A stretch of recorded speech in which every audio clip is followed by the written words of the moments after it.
be any prouder about to introduce you Richard Ells, the man behind Electroneum. Now, for some of you guys who may know, Electroneum actually rose about, I think, in about 2017 or 18 during the ICO saga. And if I recall, Richard, you are going to correct me here, Electroneum was coming up with a very ingenious way to allow people to mine as easily as possible using their smartphone devices as well. And whereby, you know what, instead of you having to hold a super fast computer that actually takes, these mega CPUs and things like that, and also are costly, they wanted to introduce a sexy way, an easy way, whereby whether when you sleep or you working or you talking on your phone, you are still mining your coin. And man, Richard, welcome to the show. I would love for you to actually talk to us about how we can certainly empower the next generation with crypto. This is a very fundamental topic because when it comes to crypto, everybody wants to get into it. But 99% of the people are fearing getting into crypto. But yet you and I know that this is the future, and we can surely empower people to be in control of the finances, to have more accessibility into financial products and or instrument, and to lower the barriers of entry for these people. But the question is, how do we do that? But my other question is, how can we ensure trust? Because that's the one element that is completely forgotten, and that seems to be impossible to achieve. But please, you know what? Here's the stage. Go ahead and dazzle the audience as I will be watching you backstage. Thank you. Thank you very much, John. Very kind of you. Thank you for the intro. And thank you to Bitcoin Events and Blockchain Africa Conference for inviting me on. Very kind of you also. And Crypto.com, the primary sponsor. Thank you to them as well. So without much further ado, so Electroneum, as John said, we launched in 2017, started building it in 2016. It's a cryptocurrency designed for mass adoption and mass use. So it's got a very simple app that makes it very easy to use and very, very cheap to send and receive. And that's the critical part. So I won't, I've got 20 odd minutes to talk about empowering a generation. So I won't spend too much time harping on too much about Electroneum specifically or any task specifically, but I will cover those things because what we're doing in the real world is critical in our understanding of how crypto fits into the real world and why we know that crypto can empower a generation of people. And we're better to empower those people, I might add, than Africa. So it's got the youngest population in the world. I think it's got nearly 250 million people between 15 and 24 years old. So this is a great place. I don't know how many nations there are, 50 plus nations, is it? It's an incredible mixture of different diverse peoples. But a hugely important place in terms of cryptocurrency. So we started our journey by realizing that Bitcoin was around. I'd watched Ethereum do its ICO in 2014 and then realized how much more you could do with blockchain, how much more you could do with crypto. But if any of you have followed Bitcoin, and I'm a big fan of Bitcoin, I love what it's done to the world. I love the concept, but nobody wants to pay $20 odd to make a transfer. And there are definitely some changes needed in Bitcoin. I'm sure they will be coming. Some of the things that we saw as early adopters of Bitcoin, we saw that the fixed block size of Bitcoin was going to be problematic. And so when we built our own blockchain, we made sure that we had some of the technology that was, coming along. Everybody who watched the mobile phone revolution of the 80s saw people with these giant chunky phones. I have one myself because I'm old enough. So I had this giant chunky phone that I had stuck to my ear and looked ridiculous. And technology has moved on. And of course, in blockchain terms, that happens as well. So there's always this innovation. What's happened is that blockchain has moved along. Cryptocurrencies have moved along at a super duper fast pace. And they've left governments scratching their heads. Is this a good thing? Is it a bad thing? I think generally speaking, governments are terrified of cryptocurrency. Don't know why, because anybody who plays around with this stuff realizes that cryptocurrency is eminently more traceable than cash. And yet we're not trying to outlaw cash. Cash works perfectly well and always has done for thousands of years. The idea is you need to be able to transfer value between one person and another. And this is where crypto comes into empowering a generation. We have nations being fairly insular for most of their history. We've started to see a little bit more of connectivity in the world. The internet has made the world a smaller place, and it's made it a better place. This transfer and freedom of information, the ability to move information around between the people, short of the that's fake news. Short of that part of the thing, generally speaking, the fact that the internet has connected people is a good thing. And what crypto does is it gives you that connectedness again. It means that you can move value around the world in largely, certainly if you look at Electroneum and some of the other projects outside of Bitcoin, you can move a very small amount for very, very tiny amounts of money. You can move any amount of Electroneum around the world for less than 1 cent. And the same is true of some other cryptos as well. So enabling that micropayment. If you went to a bank and said, how do I transfer $5 from United Kingdom to Nigeria or from New York to Senegal, you can't transfer $5 without the cost being significantly more than $5. Whereas you could move $5 worth of crypto for a fraction of a cent. And what that means in real terms is that it enables people on the ground to actually join the global digital economy. So when I talk about the global digital economy, I'll just give you a little bit of insight into what we know about the global digital economy. So when we first got into Electroneum, as John very kindly pointed out, back in 2017, we launched it. And we kind of had this sort of let's build it and they will come approach. We thought, look, if we build the infrastructure of a payment mechanism, then people will immediately start to use it. And we certainly had more real world use probably than most other projects out there. And that was from what he described when we had a sort of a mining type activity. It wasn't actual genuine blockchain mining, I might add, proof of work on your phone. Didn't have too many melted phones, thank goodness. But the concept was that we wanted this wide distribution of Electroneum. And so we managed to get that. We've got more than 4 million users. We had this massive blast out of Electroneum. And certainly people were using it and still are using it, transferring it to and fro. So we kickstarted the system. There are hundreds of thousands of transactions in Electroneum in between each other, more than 100,000 transactions a month, I think. So enormous amount of it moving around. But we then found that it was, again, a closed system. So John talked about trust at the beginning. And cryptocurrency, partly because of governments, but partly because of the nature of it being a new technology. People are fearful of cryptocurrency. And perhaps that's rightly so when you've got such huge volatility in them. And often cryptocurrencies are being touted for sale. So if you are in an emerging market or not in an emerging market, if you're sitting there in London or you are sitting there in Johannesburg, it doesn't matter where you are in the world. But if you are sitting somewhere and you say, okay, how do I get into cryptocurrency? Largely, the answer to that has been buy some. Now, if you're being careful with your money, as everybody should be, you have to think very carefully about anything that you buy. And certainly anybody who talks in cryptocurrency terms and has got one eye on the regulatory environment always says that if you're going to buy anything in cryptocurrency, you have to remember it can go down in value as well as it can go up. As soon as you say these things to people, of course, people are fearful, and rightly so. So they should be. Buying a cryptocurrency is a speculative thing. So then as Electroneum, we said, well, but we don't really want people to be speculating. We want people to be utilizing cryptocurrency to empower them, to make them have a better chance in the world, to have this global empowerment and join the global digital economy. So we went off and we chatted to the likes of Fiverr and Upwork to try and encourage them into this crypto arena. Now, remember, everybody who's here, you're all into crypto.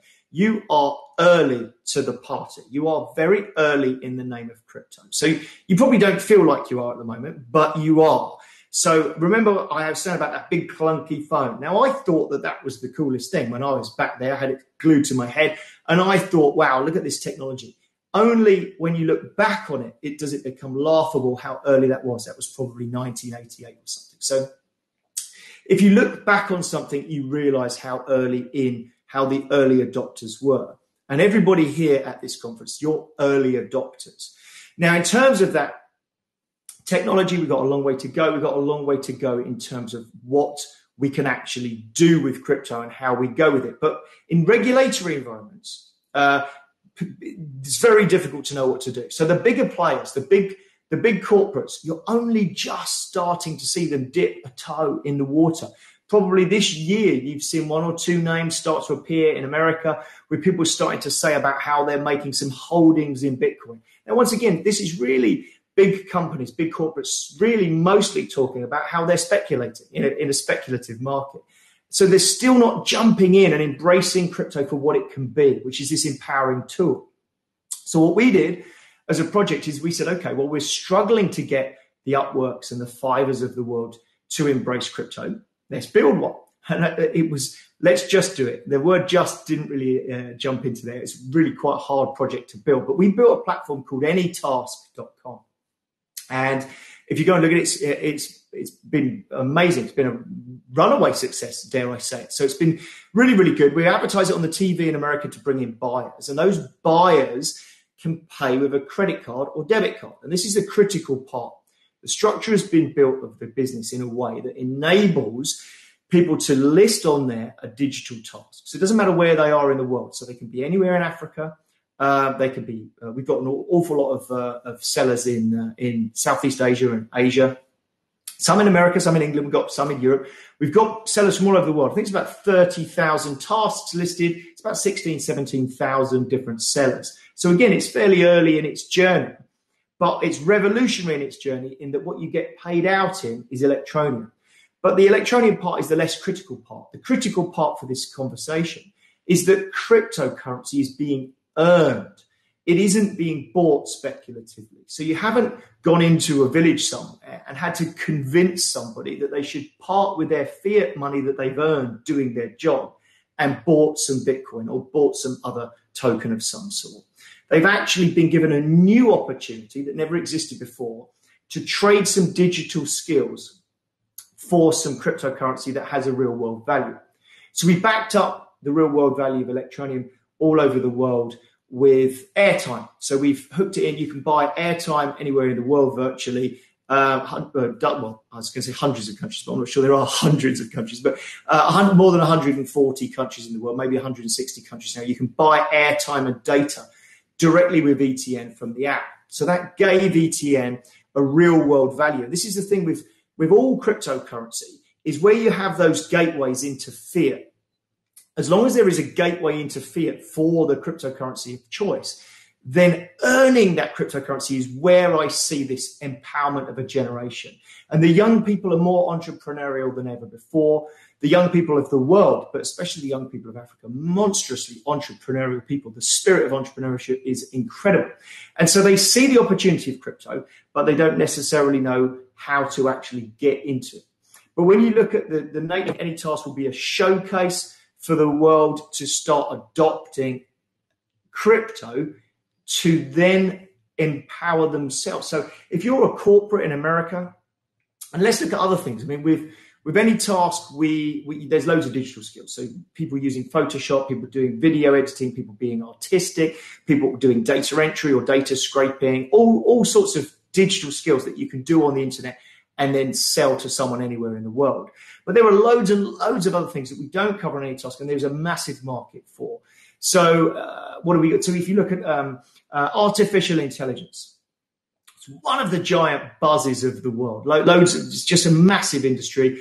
If anybody who buys equities, buy equities in artificial intelligence, in my opinion. Please don't take it as investment advice. But artificial intelligence is growing massive. And I don't know if you've looked at it, but look, the annotation of data, people adding information to data, humans doing that, is how the artificial intelligence algorithms turn into these amazing things. And that annotation could be done by anyone in the world. But currently it's not being done by people in Africa. But why not? They would love to do it. And the American corporates would be able to buy that skill cheaper. if somebody just used crypto to pay them out. So the opportunities in crypto are absolutely enormous. Sorry, John, you've jumped back in, and I don't know if you'd like to.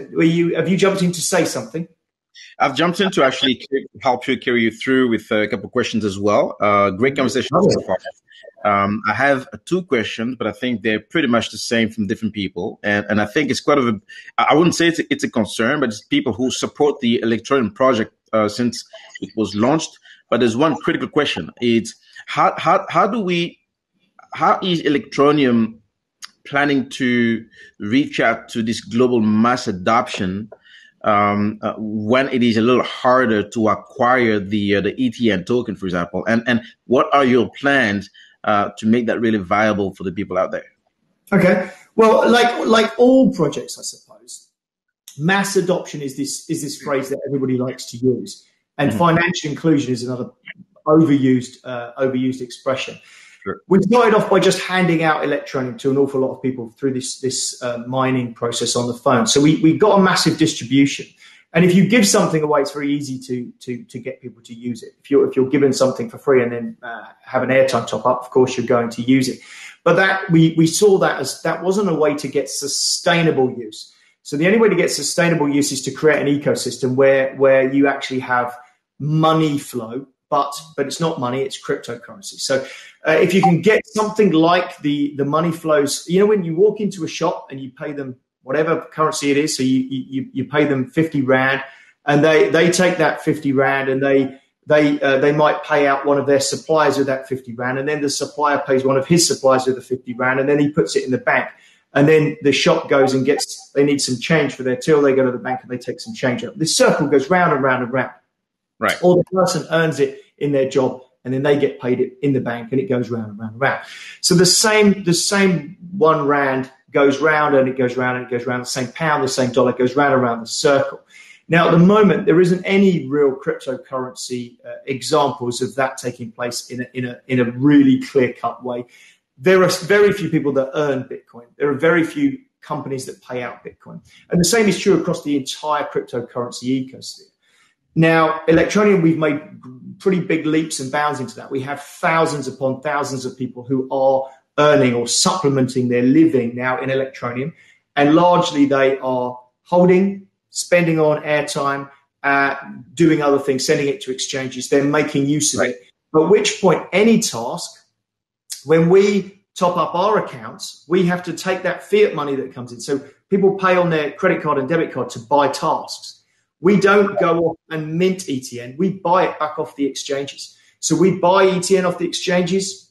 It funds people's earnings, and then it goes back in. So we'll be encouraging more and more things like AnyTask. AnyTask is a showcase for Electroneum, and indeed a showcase for all cryptocurrency use. So by showcasing it, by showing that this works and is embraced and is adopted, we can then go off, and we will be doing so, going off and encouraging other corporates and other entities that have digital experiences to adopt Electroneum.